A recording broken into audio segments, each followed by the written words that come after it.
There was a hypothesis that token costs would fall to zero.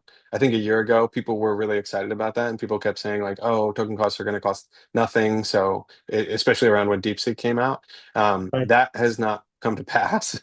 I don't know.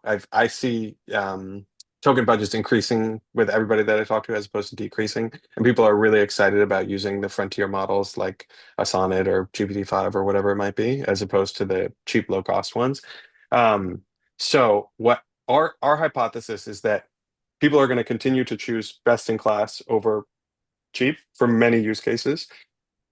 And their expectation when they're buying tokens is that they cost what they cost in the market, right? And so if you have, there was an AI pricing approach where you would basically mark up your tokens. So if you're consuming tokens in V0 or whatever the tool is, the Vercel agent as an example, we would charge double what we're paying for those tokens.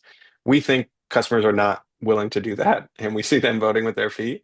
Right. What we've gotten to instead is these hybrid models where basically you sell tokens more or less at cost, right?